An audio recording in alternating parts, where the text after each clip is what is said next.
Hey guys, here's a bell ringer for today. I know I didn't get to talk about it too much yesterday, but I wanted to put it up. You can research it on your own, and I'll discuss it. I'll go over it a little bit today, more in detail, and then tomorrow I like to do that simulation where we come up with an idea of a parenting style.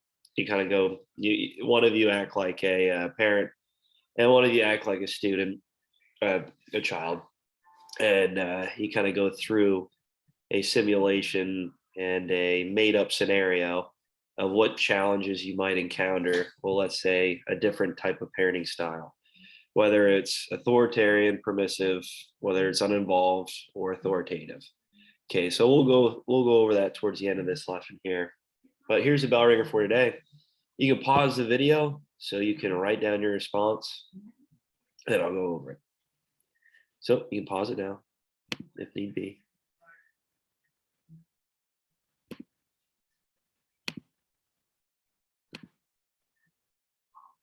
All right, so that should be enough time. So parenting types, okay. So the first one, authoritarian. So authoritarian, this style of parenting is more is more setting a standard, setting strict rules, and really not adhering to the child if there's any type of conflict or any type of opinion the child might have. It is quickly just taken away. And a good example of authoritarian parenting is like a dictator in a way. There's no lenience, right? There's no leeway for the child whatsoever. And punishment is common in this type of parenting type. And communication is mostly one way from the parent to child. Rules usually are not explained. It's just you follow what I say, what I do. And in many cases, there might be rules established, but for the most part, it's just whatever the parent wants. The child has to listen. All right, so parents with this style of parenting, they are really less nurturing. They're more just get the job done. And expectations are high with limited flexibility. So kids really don't have, in a way, they don't really have this playful stage where they might have um, time to just kind of be who they want to be, and a parent is just constantly showing their authority over the child. Not very fun, I would say. That would kind of stink. All right, permissive. So permissive, this is parents mostly let their children do what they want and offer limited guidance or direction. So this is kind of a hands-off approach, and children can kind of figure out their decision making, their opinions on certain matters, and they can kind of resolve decisions on their own. All right, the parent is kind of standoff, like the parent is kind of out of the picture. They're more nourishing at this time though. So like if whatever decision child makes, if it's a wrong one, well, there's chances are the parent is going to be talking to them and explaining that it is okay, and that what decision they made, if it was wrong, it's not a terrible decision. So it's more just the child is going on their own, making decisions for themselves, and the parent is there just to encourage. All right. All right. So expectations are typically minimal or not set by these parents at all. Right. It's really just up to the child. Again, kind of a hands-off approach of parenting, but in many cases, the child learns on their own. So through experience. And again, it's it's kind of, yeah, I guess whatever opinion the parent might have, decisions on what parenting style might fit them the best, or maybe it's a combination of them. Who knows? So uninvolved parents, this is really just the parents not involved at all. All right. There are no rules. There is a lack of information or caring for the child. Communication is limited. This groups of parents offers little nurturing, and there are few or no expectations for the child. It's just like the parent's not even there. Um, in many cases, this might be a parent that is working constantly or not home, maybe on work trips constantly, and just not in the child's life whatsoever. So kind of sad, obviously, and the child kind of figures things out for themselves. All right, authoritative parenting, not to confuse with authoritarian, but authoritative is nurturing. They're reasonable. They set high and clear expectations and demonstrate the style self-discipline to think themselves. The style is thought to be most beneficial for children because there are rules set, there are standards that are set, but the child can kind of figure it out on their own at the same time, and they are proven either right or wrong by the parent of whatever expectations they might have. So this might be a combination of authoritarian and, let's say, permissive in a way. So it's not as strict as authoritarian parenting style, but at the same time, there are standards that are set, there are rules that are set. And if the child doesn't follow it, yeah, there might be punishment, but for the most part, it's a learning lesson. And the child does have an opinion where they can communicate their responses and how they react. Expectations and goals are high, but stated clearly. Children may have input into goals. So authoritative parents are nurturing. Okay, it's not like authoritarian where they are not whatsoever. All right, so those are the four types of parenting that we talked about briefly yesterday. I didn't get to talk about it much because it was right towards the end of class, but I want to make sure you guys know that. And like I said, for tomorrow, the simulation, I'm going to put you guys into groups, maybe just a partner because there's how many students in the class? Maybe we'll do groups of four. But you'll pick a child and a parent, and you have to come up with a scenario where the rest of the class has to come up with the rest of the class has to decide what type of parenting style is being displayed. All right, so this is just something funny. I thought, well, in Western society, it's like since we have so much luxury, since we have so much free time and leisure activities, and really the technology compared to other countries, and just a higher standard of living, it's like, why do adolescents have such a problem when, let's say, cooperating or let's say having some sort of strong relationship with their parents or family members? It's like, why is there such a conflict there? Well, it's a good question, right? It's a good question. And a lot of people think, well, it's that global perspective. It's like, well, we don't really realize what type of luxuries we do have since we live it every single day. And we don't understand exactly how good we really have it at this adolescent stage where we're still under the watchful eye of our parents and guidance and nurturing. And at the same time, we are kind of stepping out into adulthood, whether it's through college, the trades, gaining that experience needed to move on with our lives eventually. And whether it's paying off student loans, staying at home, and we have it pretty good, obviously, for the most part, and how adolescence kind of carries over into somewhat of a young adulthood. And in our Western society, it's a little bit expanded more since there's so much expectations, society, the economy, and let's just say job expectations or route, depending how long it takes for the education or let's say the training.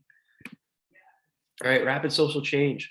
Most prevalent in Western societies, parents are considered old when they become parents, and parents feel uninformed, weakens their power. And that's why some adolescents have a conflict with these parents, just because, well, you don't know anything, right? You don't know how to connect with the outside world, with your friends, your peers, your, let's say, news stations, or not informed whatsoever.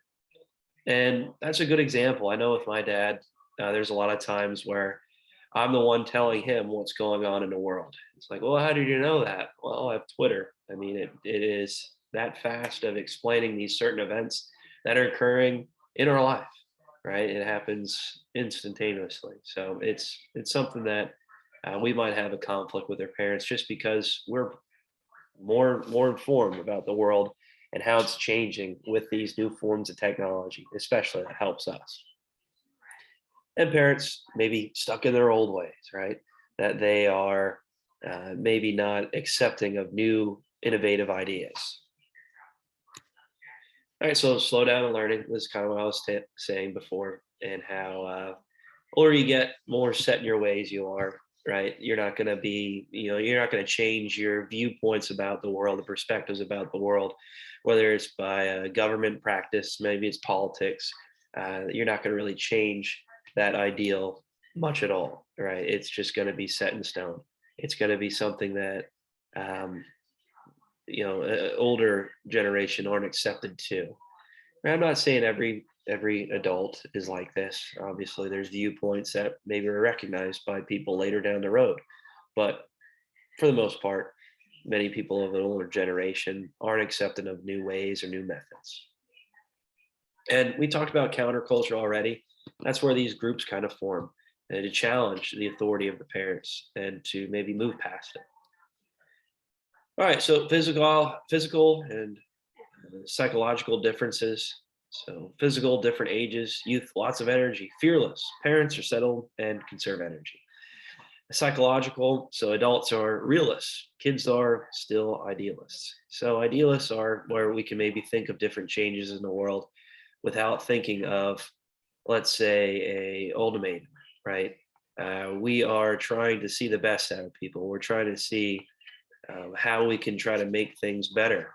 And when maybe it's a one-way road where there is no turning back, there's no turnaround, there is no alternative route. And as people of a younger generation, we believe that we can make a difference when maybe differences can't be met. So I'm a big superhero guy. So this is why I put this here. Batman, he's ideal.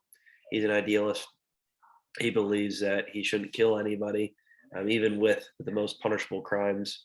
And then the Punisher is like, well, if you just end the guy, chances are that's going to end the crime that he's causing. So I thought that was funny. If Batman would just kill the Joker, it would be over. But he's an idealist. He thinks he can change, when in all reality, that's most likely not the case. So those are some differences, like I said, with adults and youth that really are challenging. All right, so 5 general characteristics of adolescence. Number 1, biological growth. So as they're growing through the stage through puberty, they hit a lot of different stages that might come to a problem for them. Acne, oh, everybody hates it. Okay, obviously other things that I won't get into that you learn in science class. 2, undefined status, not a child, not an adult. So as kids are coming up through this stage, they're more challenging to their parents. They are trying to challenge their viewpoints, their education, their thoughts, their beliefs constantly. And I always like to do this with my dad's sports teams. I never liked the Dolphins. I mean, I try to root for them every now and then just because my dad likes them, but it's really hard to. They stink. So, I mean, we can all kind of relate to that. And whenever, let's say, our dad's playing a game, we kind of root against them just to be funny. And that's our way of challenging their authority. 3, increased decision making. College kids getting more freedom. So as you're getting into that stage of adulthood in high school where you're getting the car, you can drive wherever you want. But in many cases, I guess you guys are saying that you have a tracking device on your car. So that kind of stinks. I never had that. In college, same thing. So you're getting that increased freedom where you can kind of do what you want, do what you please, what pleases you, and hang out with friends that maybe your parents wouldn't think are someone you should be hanging around. But hey, it's your freedom. You can do what you want. And throughout the college years, that's kind of that step being taken by children, by adolescents, right? That is stepping them into adulthood to make decisions on their own. 4, increased pressure. So peers versus parents. So who are you going to listen to? Your friends? Your parents? That's a big question, right? It's a big question. I know there's a lot of times where I listen more to my friends on certain things than my dad, let's say. And a lot of that has to do with betting. So don't say anything about that. But different things like that, life choices, political decisions. Maybe it is, like I said, gambling. Don't be saying that anyway. But anyway, that is something that maybe might have more of an influence on our lives. Maybe it's our friends rather than, let's say, our parents. All right, finally, 5, search for self, prepare for the future. So who am I? What is important to me? All right, so this might be a career path. This might be a relationship that we might fall in. This might be something like, let's say, having children of our own. Okay, so search for self. What are we doing that makes meaning for our own life that we can maybe separate from our parents and step out of their mold that they have for us? And again, that's happening right around the adolescent stage, moving up closer to adulthood. So anticipatory socialization, learning rights, obligations, and expectations for a role and preparing for assuming the role, future date. So dating, part-time job, and school, kind of what I already talked about. All right. All right, so real quick, yep, last thing here. So societies with non-concept of adolescence. Well, there's many societies around the world that doesn't have that stage of life, right? In our Western society, this is where we're going through, let's say, into middle school, high school, up into college. And until we really grow and have our own family of our own, or our own house, or where we can kind of step out of the boundaries of our parents, right? Not many cultures around the world have that. And here's a good example. So puberty rites ceremonies that mark the transition from childhood to adulthood. So demonstrations of strength. So there might be some sort of physical training or physical, let's say, test that they might have to pass before getting to that adulthood stage. Or maybe it is hunting, like in many of these tribes, when they come back with some sort of animal to prove that they can hunt on their own and they can provide for the family or the community. Tattooing of skin. This is a good example here, like of where they're becoming adults. And with that tribe in Zambia, I think that's interesting to note that they don't have that adolescent stage. They just kind of move from childhood to adulthood when they're proven, let's say through some sort of task or training. All right, so age 13 to 14 can marry. Oh my gosh, I couldn't imagine. I couldn't imagine. Well, hey, that's maybe why I didn't get to propose to my girlfriend yet. I'm at 27, so I'm well past this. Maybe not some other people in school, but hey, here we are. All right, so that's what I got. Tomorrow, I want you guys to look at this teenage parenting role playing simulation. So make sure you guys look over this. I want to talk about it a little bit. I'm going to put you into groups, okay? Maybe a partner, so you can kind of decide on your own. Let's say let's say a partner or a group of three. Let's just do that. Okay, so one partner or a group of three you guys can work with, and you're just going to come up with a scenario where the child is going to act out. All right, or maybe there's going to be a conflict with the parent. So with this scenario, one of you is going to act like the child. So you're going to be acting, let's say, in some sort of manner where you're not doing your homework, or you're driving too fast, or you're texting, or you're hanging out with friends that maybe you shouldn't be, or you're getting involved in, I don't know, drugs, you name it. But anyway, let's keep it G-rated. I don't want to hear anything crazy. And then for the other person in the group, I'd like you to be the parent. So you're going to come up with, let's say, tactics of how you're going to combat against your child. So pick a parenting style we already talked about from the four that we mentioned, and think of ways how you would try to answer these problems that the child is presenting. And we're going to have to guess what parenting style you are presenting. All right, that's what I got. So we're going to do that tomorrow, guys. So make sure you have that ready to go.